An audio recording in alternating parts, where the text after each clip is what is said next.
The day started like any other for Arun. The air carried the smell of salt from the sea, and the sound of waves blended with the chatter of the market street. He was working in his small workshop by the shore, repairing an old fishing motor for his neighbor. His life was quiet and steady. He liked it that way. But that peace was broken in a single moment. It began with a low hum in the sky. At first, Arun thought it was the wind shifting across the ocean, but the sound grew louder and deeper until the ground itself seemed to vibrate. People in the market stopped what they were doing. Traders, children, even the old fishermen by the pier all looked upward. Something massive was moving through the clouds. The shape was hard to see at first, just shadows sliding over the sun. But when the clouds parted, everyone gasped. A ship, unlike anything human hands had built, hovered high above. Its surface was silver, but not like metal. It looked alive, shifting gently, as if it breathed. Ribbons of light ran across its surface in slow patterns, and its size was beyond belief. It was not one ship, but many, stretching far across the horizon. Aaron stood frozen, his wrench still in hand. He had seen science fiction films before, but nothing compared to this. Around him, voices broke out in fear and awe. "They're here to invade," someone whispered. "No," another replied. "Maybe they're here to trade." "Look at the size of it," a third voice said. "We would have no chance if they wanted war." The largest of the ships began to descend. Slowly, gracefully, it moved toward the city square. The hum deepened until Aaron could feel it in his chest. As the ship lowered, massive columns of blue light extended from its underside, touching the ground with a gentle glow. The air changed. It felt charged, almost electric. Even the birds that usually crowded the pier had gone silent. Arun, drawn by something he could not explain, left his workshop and began to walk toward the square. The streets were crowded with people trying to see. Military trucks and police cars pushed through, but even they seemed unsure of what to do. When Arun reached the square, the sight before him left him breathless. The silver ship floated above like a mountain hanging in the air. At its center, a great circular gate opened and a platform extended downward. On it stood figures, tall, graceful, wearing flowing garments that shimmered like liquid crystal. At the front was a woman unlike any Arun had ever seen. Her hair, a deep shade of midnight blue, seemed to catch and hold the light in strange patterns. Her eyes were not human, yet they carried warmth. A crown of thin, twisting silver branches rested on her head. She stepped forward with slow, steady confidence, the crowd parting in silence as she walked down the platform and onto the stone of the square. Soldiers raised their weapons, but she did not stop. Behind her, alien guards moved in perfect formation, their armor smooth and reflective, their faces hidden by masks. The woman looked around the crowd as if searching for someone. Then her gaze stopped. She was looking straight at Aaron. He froze. Her expression shifted. Relief, recognition, and something else he could not name. Without hesitation, she walked through the line of soldiers. The air felt heavy, every step echoing in his mind. When she stood before him, she did something no one could have predicted. She knelt. Gasps rippled through the crowd. Soldiers looked at each other in confusion. Aaron could only stare down at her, stunned. She was tall, even kneeling, her presence commanding. But her voice, when she spoke, was soft. "Marry me," she said. The word struck him like a wave. Around them, people murmured, unsure if they had heard correctly. A human man from a small coastal town being asked for marriage by what could only be an alien queen. It sounded impossible. Aaron blinked, his voice caught in his throat. I don't understand, he finally managed. She looked up at him, with calm certainty. You are the one my people have been searching for. Her words only deepened the confusion. Soldiers glanced toward their commanders, unsure whether to intervene. Journalists and civilians raised their cameras. Some whispered about prophecies, others about diplomacy. But the queen, as Arun now guessed she must be, paid them no attention. Her gaze never left him. I think you have the wrong person, Arun said quietly, leaning slightly toward her so the crowd could not hear. I am never wrong in matters like this, she replied, her voice firm but not harsh. There are truths older than both our worlds. I have crossed 100 stars to find you. It sounded absurd, but something in her eyes told Aaron she believed every word. Still, the thought of marrying an alien queen he had just met felt beyond reason. Why me? He asked, his voice low. She did not answer immediately. Instead, she stood, her movements fluid. That, she said, you will learn soon enough. Behind her, the alien guards shifted, as if they sensed her time here was ending. She looked back at them briefly, then returned her gaze to Aaron. I will not force you, she said, but I ask you to come with me. Learn why I have searched for you. Then choose. The offer hung in the air. Around them, the crowd pressed, closer, eager to hear. Aaron's thoughts swirled. He wanted to refuse, to go back to his workshop and pretend this day had never happened, but curiosity dug into him like a hook. Who was she really? Why did she think he was so important? Finally, he nodded, just once. The queen's lips curved into a faint smile. She raised her hand and a beam of soft blue light surrounded them both. The hum of the ship above deepened and the crowd's shouts grew distant. The light lifted them gently from the ground, carrying them toward the waiting platform. As Aaron rose into the air, his last glimpse of the square was of hundreds of faces staring up at him, some in wonder, some in fear. He had no idea what awaited him among the stars. But one thing was certain, his quiet coastal life was over. The blue light faded, and Aaron found himself standing on a platform inside the alien ship. The floor beneath him felt warm, almost alive, and faint pulses of light ran along its surface. The air was clean and carried a faint scent he could not place, like rain mixed with something sweet. The queen stood beside him, her posture straight and graceful. She gestured for him to follow. Welcome aboard my flagship, she said. It is called the Luminous Path. Aaron looked around in silent awe. The hallway ahead was wide, its walls curved and smooth, made of the same silver material as the ship's exterior.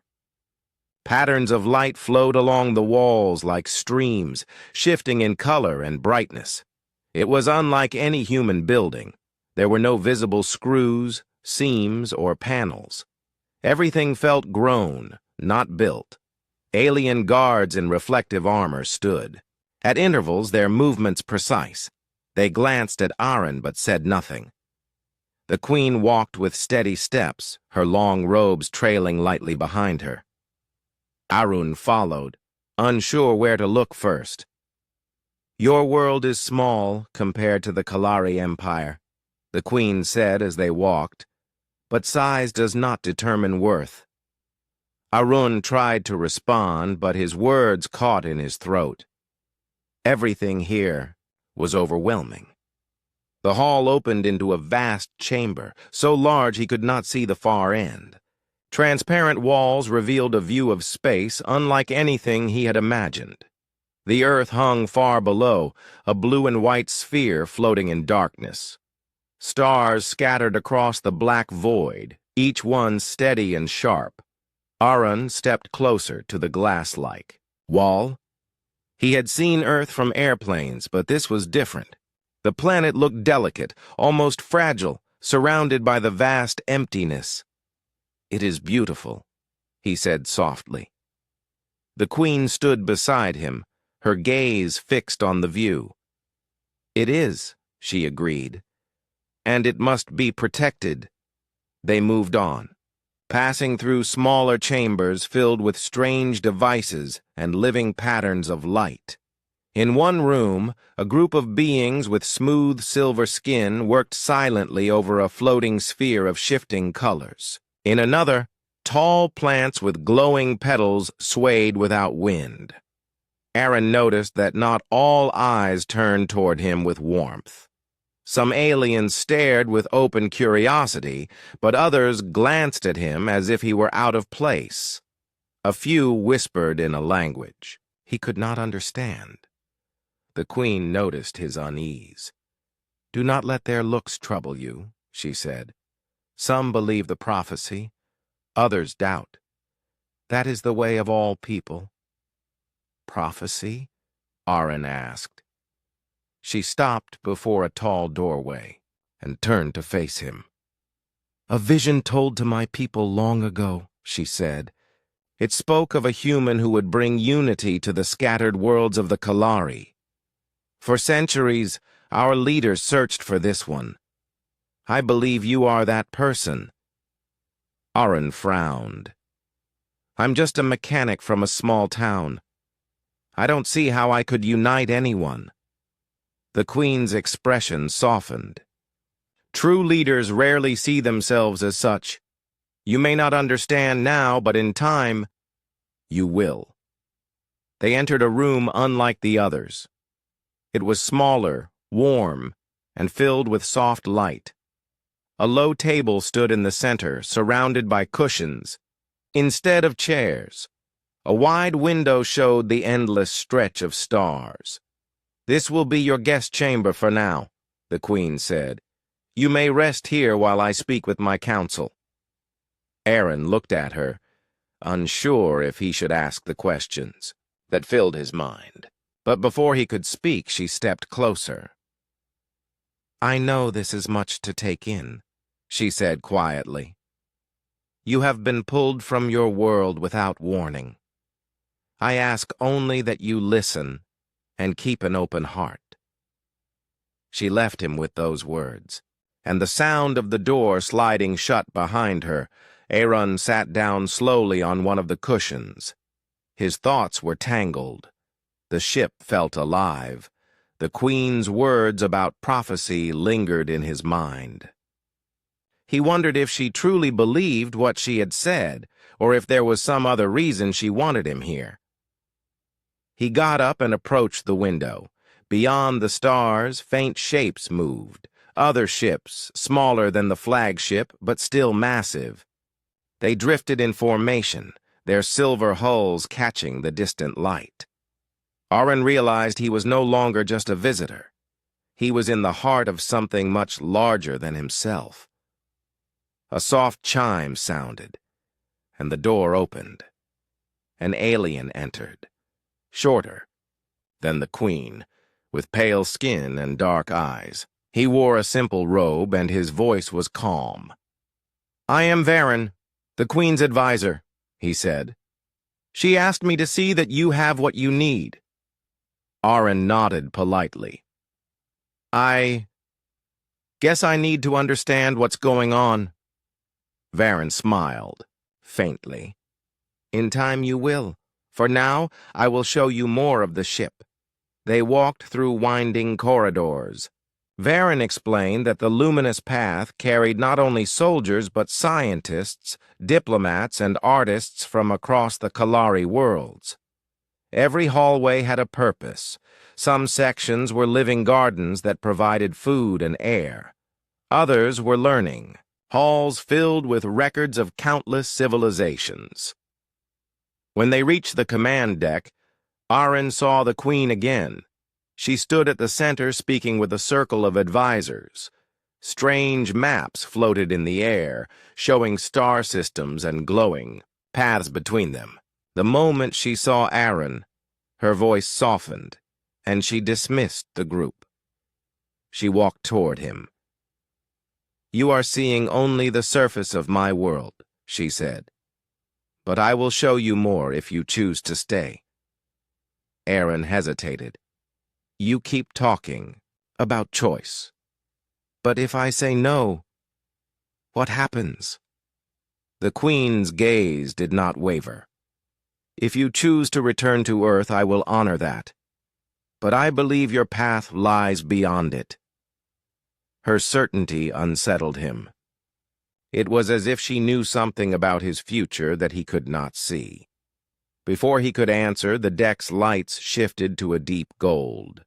A voice echoed through the chamber in a language Aaron could not understand, but he could guess its meaning. Something important was happening. The Queen glanced at him. "We have reached the Council Nebula," she said. "Soon, others will wish to see you. Be ready." Aaron felt his heart quicken. The idea of facing more alien leaders who might already doubt him, filled him with both fear and curiosity. He looked once more at the endless stars beyond the glass. He was far from home, but part of him was beginning to wonder if home might now be somewhere out here. The Council Nebula was unlike anything Aaron had imagined. From the viewing deck, it looked like a vast ocean of violet and silver clouds, lit from within by flashes of gold and blue. Ships of every shape and size drifted among the swirling light, some long and thin like spears, others wide and curved like shells. Each vessel carried the emblem of its home world, glowing faintly against the dark. The luminous path moved steadily through the nebula, guided by beams of light from small escort ships. Aaron stood beside the Queen, watching the shifting clouds outside. "Every leader of the Kalari worlds is here," she told him. "They will wish to see you, though not all will welcome you." Her words made his chest tighten. "Why wouldn't they?" "Because you are human," she replied. "Some think humans are too young a race to influence our politics. Others fear the prophecy itself, believing it will change the balance of power." Aaron didn't know what to say. He had never imagined himself in the middle of alien politics. But the Queen spoke as if it were unavoidable. When the ship docked inside a massive station hidden within the nebula, Aaron followed her through high, arching corridors. The walls were alive with moving lights that shifted like flowing rivers. Alien guards and attendants filled the halls, their appearances as varied as their ships. Some had skin like polished stone, others scales that shimmered in strange colors. A few nodded politely at Aaron. Many simply stared. Inside the council chamber, the air felt heavy. The room was circular, with a high-domed ceiling that glowed faintly. Around the center stood tall, curved platforms, each holding a leader from a different world. Their voices were low but tense, speaking in a mix of languages. The Queen stepped forward, and the room fell silent. She introduced Aaron in clear, steady tones. "This is the one spoken of in the prophecy," she said. "The one I have searched for across the stars." The silence broke at once. Some leaders muttered in disbelief. Others spoke loudly, their words sharp. Aaron could not understand most of it, but the tone was clear. They were divided. One figure stepped forward from a platform near the far wall. He was tall, his skin the color of bronze, with eyes that glowed faintly yellow. "I am Elder Ralvek," he said in a voice deep and strong, his gaze fixed on Arun. "Queen Virella, your belief in ancient visions blinds you. This human may be nothing more than a simple man pulled from his world." Arun felt the heat of Ralvek's stare. The queen stood unmoved. "He has already shown skill and courage," she said. "He repaired a beacon on the journey here that even our engineers could not restore." Ralvek's eyes narrowed. "A single act does not fulfill a prophecy. I will not risk the stability of our worlds on your dream." The debate grew louder. Arun stood quietly, feeling the weight of every eye in the room. He wanted to defend himself, but what could he say? He had no proof of his worth beyond the queen's trust. When the session ended, the queen let him out. Her steps were slower than before. "They do not believe me," she said softly as they walked through the station's wide corridors. "Some of them don't believe me either," Arun said. She glanced at him. "Do you?" The question caught him off guard. "I don't know yet. I don't even understand why you think I'm the one in the prophecy." They stopped before a large set of doors, guarded by two silent figures in silver armor. "Then, you must understand," she said. Inside was a private chamber lit by a soft golden glow. In the center stood a tall crystal pillar, its surface swirling with patterns like smoke trapped in glass. The queen touched it, and the patterns began to form shapes, worlds, stars, and finally an image of a human face. Arun's breath caught. The face looked like him. "This vision has been passed down through my family for generations," she explained. "The seers claimed this human would stand beside the ruler of the Kalari, uniting our scattered worlds. I have dreamed of this face since I was a child." Arun stared at the image.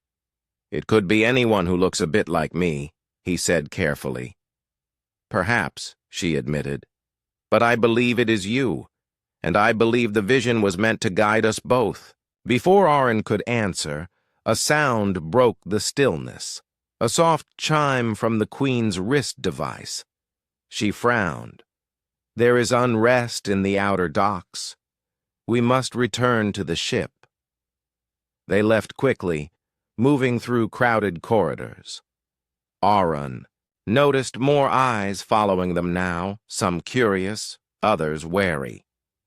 Near the docking gates, a small group of aliens stood in tense conversation with the queen's guards. Their leader, a thin figure with silver markings on his face, looked directly at Arun before turning away. Back aboard the luminous path, Arun asked about them. "Supporters of Ralvek," the queen said. "They will not move against us openly, but they will try to turn others against you." Arun felt the weight of the situation growing heavier. He had come aboard thinking this was about one strange request from an alien ruler. Now it seemed like the future of an entire empire was tangled around him. That night, as he sat in his guest chamber, he replayed the day in his mind, the council's arguments, the queen's unwavering certainty, and the strange image in the crystal pillar. Was it fate, or was he simply caught in someone else's story? Beyond the window, the nebula swirled like a living dream. Arun wondered if he was meant to be part of it, or if he was just drifting deeper into a world he did not yet understand. The next morning, Arun was woken by a soft chime and the gentle shift of gravity as the luminous path moved from the docking bay. Outside his chamber window, the violet clouds of the nebula glowed faintly, and small escort ships glided past like silent guardians. When he stepped out into the corridor, Varen, the queen's advisor, was waiting. "The council has made a decision," Varen said, walking beside him. They will give you a chance to prove yourself. Aron frowned. A chance to prove what? That you are worthy to stand beside the Queen, Varen replied. They have chosen a trial, one they believe will show your skill and resolve. Aron followed him to the main hall where the Queen waited, her presence as steady as ever. The leaders have demanded you repair the beacon of Lumara, she said. He blinked. What is that? A device older than the Kalari Empire, she explained. It connects our worlds through light paths in the void.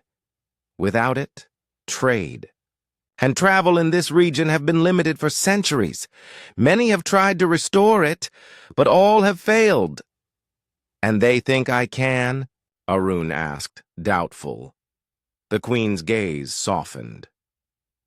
I think you can. That is enough for me. The ship turned toward the outer edge of the nebula where the beacon drifted. From a distance, it looked like a floating city, vast rings of metal and crystal, half dark, half flickering weakly. As they drew closer, Aron could see deep cracks in its surface and pieces of debris hanging in space. A docking platform extended from the luminous path, connecting with the beacon's outer ring. Aron stepped onto the station, his boots making a hollow sound against the worn metal floor. The air inside was thin and cold, and faint sparks of static clung to the walls. The Queen's voice came through a small communicator in his ear. The Council is watching through our ship's sensors. You are not alone. That thought did not make him feel better. He moved deeper into the beacon's core, where tangled cables hung like vines and machinery lay broken and silent. His training as a mechanic took over. He examined the old systems, tracing the flow of power through the structure. Many of the parts were alien to him, but some principles were familiar. Power, no matter where it came from, followed rules. Hours passed as he worked. He found corroded connectors, worn crystal conduits, and a power relay jammed with a fragment of shattered alloy. Whoever had tried to fix it before had likely missed the simple cause hidden beneath layers of complex design. Using tools provided by the Queen's engineers, Aron carefully cleared the obstruction and replaced several damaged circuits. The moment he reconnected the relay, a deep hum filled the beacon's halls. Light burst outward from the central crystal tower, shooting into the nebula like a spear of gold. Aron stepped back, shielding his eyes. Outside, the dormant rings came alive, sending streams of light into the void.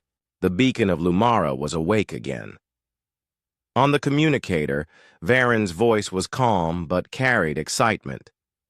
It works. The pathways are open. The Queen's voice followed, warm and proud. You have done what none of us could. When Aron returned to the luminous path, the Queen met him at the docking bay. The Council cannot ignore this, she said. They will see your worth. Back in the Council chamber, the reaction was mixed. Some leaders applauded his success, speaking of the trade and travel that would now return to their worlds. Others remained silent, their expressions unreadable. Elder Ralvek stood with his arms crossed. This is a victory, yes, Ralvek said. But one success does not fulfill a prophecy. The Queen's voice was calm. It is more than many of us have achieved in years of trying. Ralvek's eyes shifted to Arun. We will see if you can face challenges not of your choosing. Arun didn't answer. He was tired, but a quiet strength had grown in him during the trial. He had not come to impress these leaders, but the fact remained. He had done what they could not. That evening, the Queen invited him to the observation deck. The stars beyond the glass shimmered, and the golden beam of the beacon was still visible in the distance, stretching across the nebula. "You understand now?" she said softly. "Why I believe in you?" "I understand that I can help," Aaron replied. "But I still don't know if I'm the one your prophecy talks about." She smiled faintly. "Perhaps the prophecy is not about one moment or one act. Perhaps it is about the journey." They stood in silence, watching the light fade into the distance. Aaron felt the weight of the day lift slightly. For the first time since leaving Earth, he felt he might have a place here. Not as a chosen savior, but as someone who could make a real difference. Far away in the council chambers, however, Ralvek and his supporters were already speaking in low, careful voices. The trial had not ended the debate. For some, it had only begun. After the beacon trial, Aaron felt a strange mix of pride and uncertainty. He had proven himself in front of the council, yet their doubts lingered. Some leaders whispered among themselves, questioning whether one human could truly change the fate of the Kalari Empire. Aaron walked through the corridors of the luminous path, listening to the soft hum of the ship and the distant movements of its alien crew. The Queen found him later in the day, waiting on a quiet observation balcony. The stars stretched endlessly behind her, and the soft light of distant planets painted her features with gentle warmth. "Aaron," she said, her voice calm yet filled with a depth of emotion he had not heard before. "Will you walk with me?" He nodded, and they moved together along the balcony, the vast expanse of space surrounding them. Aaron felt small, yet for the first time, he did not feel insignificant. "I have brought you here for reasons beyond prophecy," Varela began. Her eyes, deep and steady, met his. "There is something you must know." Arun's heart beat faster. "What is it?" She paused, taking a slow breath. "Long before you were born, the Kalari oracles, an artificial intelligence older than our empire, gave me a vision. They showed me a human, standing beside the ruler of our worlds, bringing unity where there was division. I have seen this face in my dreams since I was young, and I have searched for it ever since." Aaron shook his head, trying to process the words. "That could be anyone," he said quietly. The Queen stepped closer. "Perhaps, but the vision was clear. The face, the presence, the quiet strength, these are not ordinary traits. I believed even then that if I found this person, the future of our people could be guided toward hope rather than conflict." Aaron struggled to understand. "You've searched for years for me?" "Yes," she said simply, as if no further explanation was necessary. "I have crossed the galaxy, following faint traces of humanity. Earth was the final place I hoped to find the one I had seen in visions." He stared at her, speechless. The thought that his ordinary life on a quiet coastal planet could hold such importance felt impossible. "Why me?" he asked, finally finding his voice. "I am not special. I fix machines. I repair simple things. I do not command armies or lead worlds." Varela's gaze softened, and she smiled faintly. True leaders rarely see themselves as such. The strength of a leader is not measured in fleets or armies, Aaron. It is measured in courage, in the ability to make decisions when the future is uncertain, and in the willingness to act when others hesitate. You have shown that already. The beacon was only the first proof. Aaron looked away, feeling the weight of her words. He had always believed that his life was ordinary. filled with small tasks and quiet days. Yet here he was, being told that he might shape the destiny of an entire empire. "Do you trust me?" Virella asked, her voice quiet but insistent. "Do you trust that I believe in you because I have seen your future?" Aron hesitated. He wanted to say yes, yet a small part of him clung to disbelief. "I want to," he said finally. "But it is too much. I do not know if I can be what your people expect." "You are not expected to be perfect," the Queen said, placing a gentle hand on his arm. "I only ask that you walk beside me, learn, and see the truths of our worlds. If in time you decide you cannot, I will respect your choice." Her words carried a weight he could not ignore. There was no demand, no force behind them, only a request and the truth in her eyes.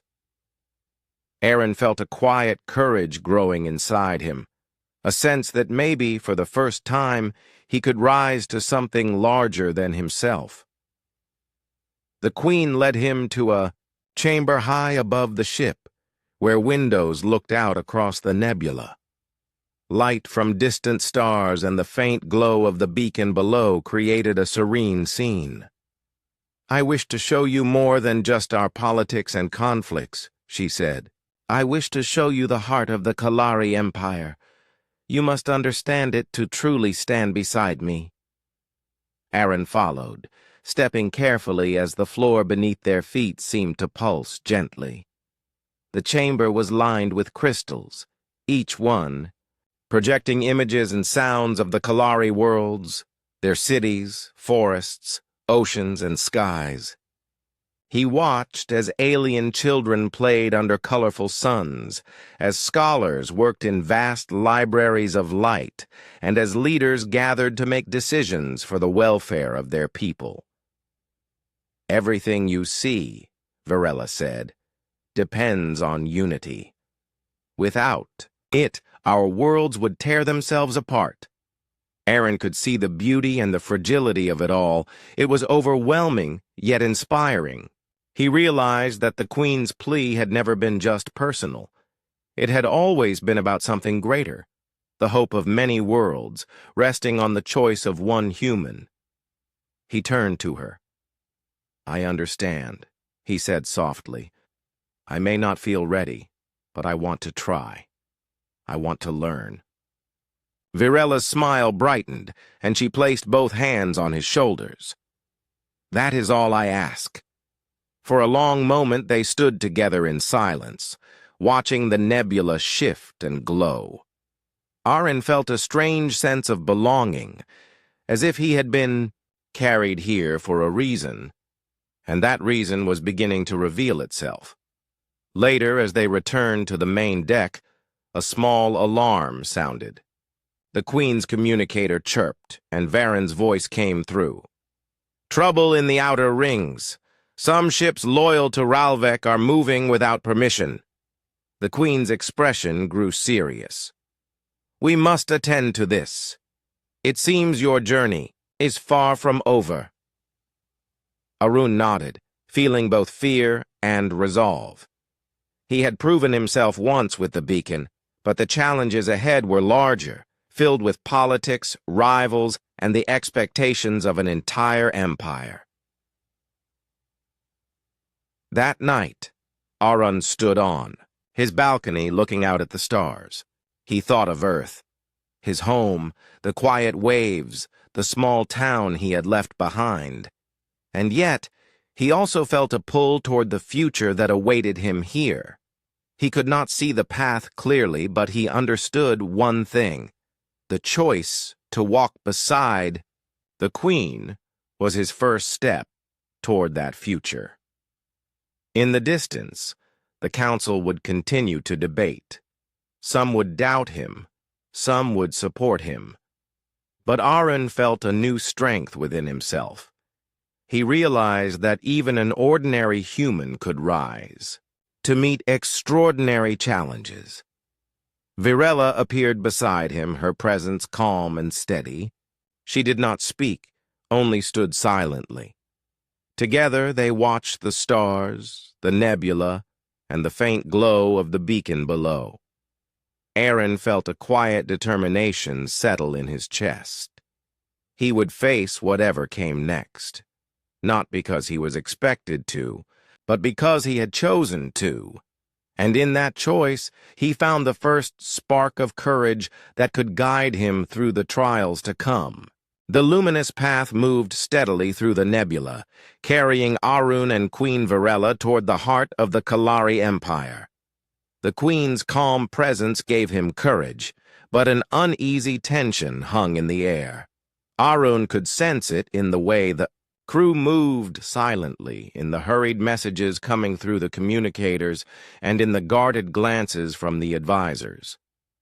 "We are approaching the capital of the Empire," the Queen said softly. "It is time you see not only the beauty of our worlds, but the shadows that linger within them." Arun followed her through the corridors of the flagship. The walls pulsed gently with light, guiding them to the command deck. From there, the capital world glimmered below, a city of silver towers, spiraling spires, and glowing gardens. But, even in its beauty, Arun sensed a tension, a nervous energy among the people who moved in careful formations along the streets. "They know you are coming," Varan said quietly. "Ralvek and his supporters have sent messages. Some are gathering, in secret, hoping to challenge the Queen's authority before you even take your place beside her." Arun swallowed.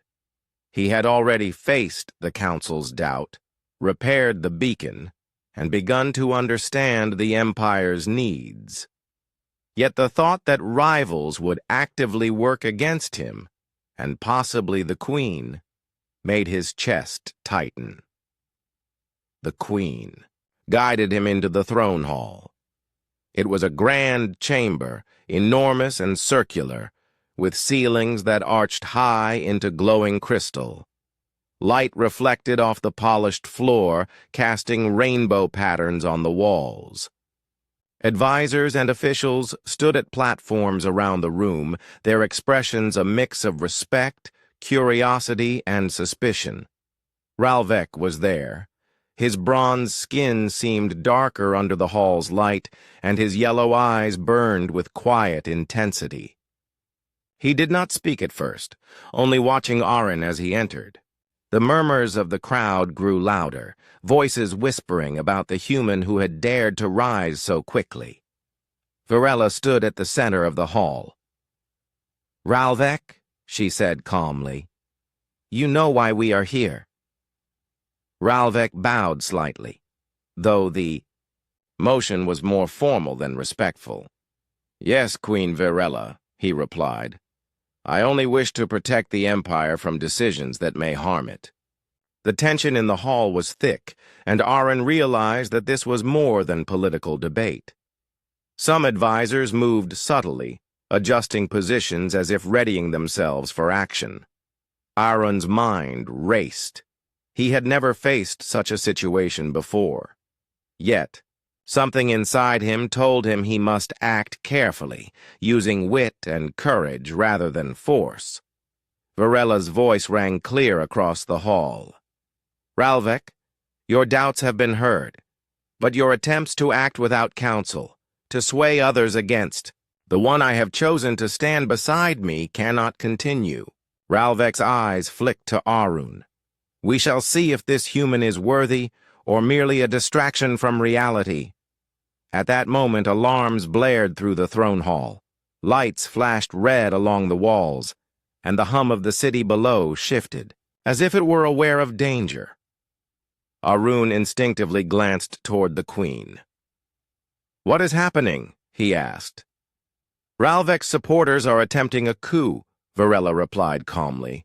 "They hope to seize control of key systems before the Council can act. You must help me maintain the ship and protect the throne hall." Arun's heart pounded. He had no weapons, no military training beyond his knowledge of machinery. yet he felt a clarity he had not known before. He followed Varela into the command corridors of the throne hall. Inside, engineers and guards moved frantically to secure systems. Aron stepped forward, pointing out ways to reroute power and reinforce shields. Using logic, quick observation, and his mechanical skill, he guided both humans and aliens to repair damaged conduits and stabilize failing systems. Varela moved beside him, her presence calm, issuing orders with authority that commanded immediate response. Together they became a unit, human and alien, working in synchrony. Aron felt a strange exhilaration. He was ordinary in one sense, but in this moment he was vital. Through the halls, the sound of conflict echoed as the coup unfolded. Ralvex. Supporters attempted to breach the inner gates, but the Queen's loyal forces, following Aron's guidance, held them back. He realized that his understanding of problem-solving was proving more effective than sheer strength. After hours that felt like days, the alarm subsided. The coup had been contained. The throne hall remained secure, and Ralvex's forces had retreated, though the political tension would not disappear. Aron was exhausted, his hands streaked with grease and sweat, but he felt a quiet pride. He had helped the Queen in a way he had never imagined possible. The Queen turned to him, her expression softening. "You see, Aron, courage is not only in battle. It is in presence, in decisions, in the calm mind when others panic." Aron shook his head, still trying to process the events. "I never imagined this," he said. "I never thought I could be part of something like this." "You are part of it," Varela replied. "And more than that, you are part of me. Your choices today have strengthened my rule and our future." Later, in the quiet of the observation deck, Aron looked out. Across the nebula, the stars stretched endlessly, and he could see the faint glow of distant ships returning to normal patrol. He thought of the ordinary life he had left behind, and realized it seemed distant, almost unreal. Here, amid the tension and responsibility of a galactic empire, he was discovering something new about himself. Varela joined him silently. She did not speak, but her presence was steady and reassuring. Aron realized that trust had grown between them beyond fear or duty. She had believed in him when no one else had, and he had acted to support her and protect the Empire. "Do you understand now why I asked you to stand beside me?"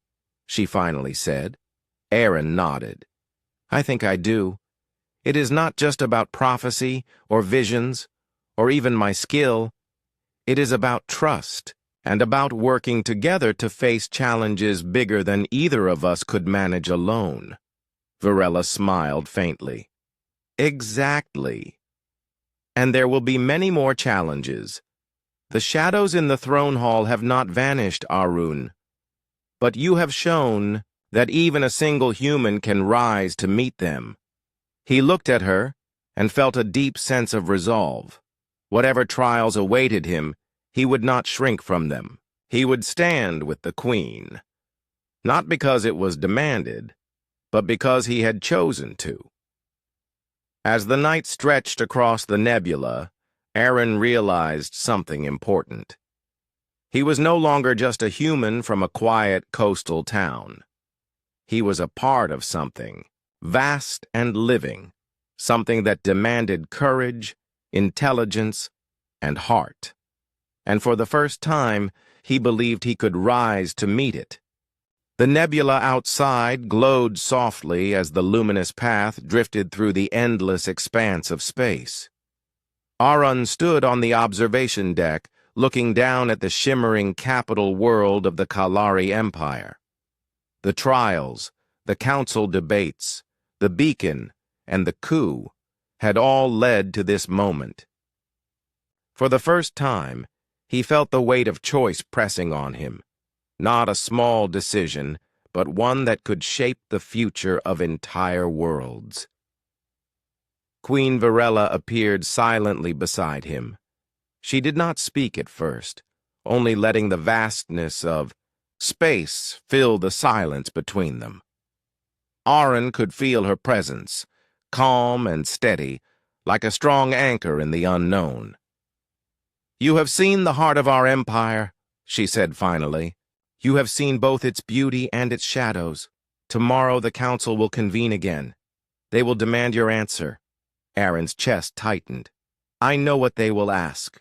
They will ask if I am ready to take a role I never imagined for. Myself, and I am not sure I am ready." Virella turned to him, her gaze steady. "No one is ever fully ready, Aron. But courage is not the absence of doubt. Courage is the decision to act despite it." He nodded, thinking of everything he had done. The repair of the beacon, the quick thinking during the attempted coup, the guidance of both humans and aliens in moments of crisis. Each step had tested him. Each choice had shaped him. Yet he still felt the pull of fear. "You have grown far in a short time," the Queen continued. "You have proven your strength, your judgment, and your heart. But the final decision rests with you alone. You may return to Earth if you wish. You may remain with me and face the Council's judgment. You may even leave to explore the stars on your own. This is your choice." Aron looked down at the capital world below, its spires and gardens glowing softly in the nebula light. He thought of Earth, his quiet life by the coast, the waves and the small-town streets. And then he thought of the Queen, of the beacon, of the empire that now depended in part on him. He realized that ordinary life had been comforting, but it had never truly challenged him. Here, among the stars, he could rise to something greater.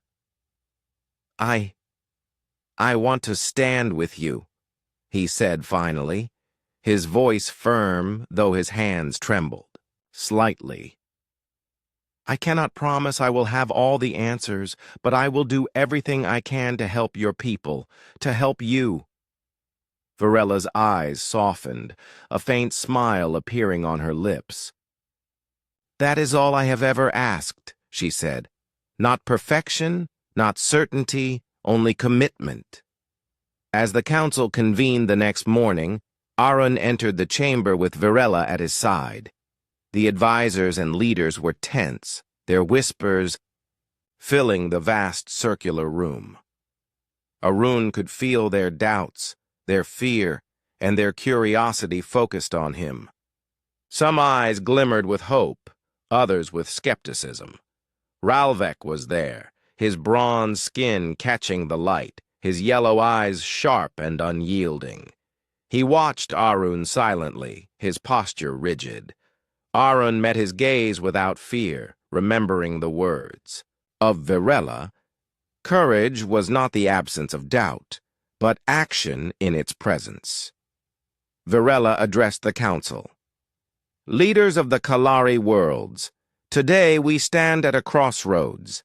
The beacon is restored, our systems have been secured, and yet the future demands a choice. This human, Aron, has proven himself through action, skill, and courage. The decision to stand with me is his own, and I support it fully." Ralvek stepped forward. "I still question the wisdom of allowing a human to take part in our leadership. One success does not erase doubt. The balance of the empire is delicate and the stakes are high." Aron stepped forward, his hands steady despite the weight of the chamber's attention. "I know I am human," he said. "I do not claim to know everything about your worlds or your history. But I do know this. I have seen the strength, courage, and hope in your people. I have worked to protect that. I have seen what can be achieved when we trust one another and act together. That is why I choose to stand with Queen Virella. Not because I am perfect, but because I believe in the future we can build together." The chamber fell silent. Some leaders whispered among themselves, their tones softer than before. Others looked at Aron with surprise, seeing in him a conviction that was rare among all species. Virella placed her hand lightly on his arm. "Your choice is brave, Aron, and it is your own. That is all that matters." Ralvek remained silent for a long moment. Finally, he inclined his head. "You have chosen your path," he said. "I do not yet fully trust it, but I respect courage when it stands firm." Other leaders followed, some slowly nodding, others speaking words of approval and support. Aron felt a quiet warmth in his chest, a recognition not born of prophecy alone, but of action, trust, and choice. After the council meeting, the Queen and Aron walked to the observation deck. Stars stretched endlessly before them, the soft glow of the beacon below casting patterns across the ship. Aron felt both awe and peace. He had made his choice, and now he could embrace it fully. "Do you regret it?" Virella asked softly. Aron shook his head. "No. I know it will be hard. There will be challenges, doubts, and battles ahead. But I also know I am not alone. We can face them together." Virella's smile was gentle and warm. "That is all I hoped you would say. Together, we will guide the Empire, protect the worlds, and build a future where hope and courage are stronger than fear." As they stood together, the stars reflected in their eyes, Aron realized something profound. Humanity, in its quiet strength, its courage and its ability to act despite doubt, could stand beside even the greatest of alien empires. Ordinary humans could rise to meet extraordinary challenges. The night stretched on, but Aron did not feel fear. He felt purpose. And as the luminous path glided through the nebula, carrying them toward new horizons, he understood that this was only the beginning. The worlds of the Kalari Empire were vast and full of uncertainty, but with courage, trust, and action, he could help shape their destiny. For the first time, Aron truly felt that humanity had a place among the stars, not as visitors but as equals capable of shaping the future. And he knew that as long as he stood beside Virella, he would meet every challenge with the same quiet courage that had carried him from a small coastal town to the heart of an empire. The nebula glowed around them, vast and endless. Aron took a deep breath, ready for whatever came next. And for the first time, he felt completely certain of one truth. He had chosen to rise, and nothing could take that away.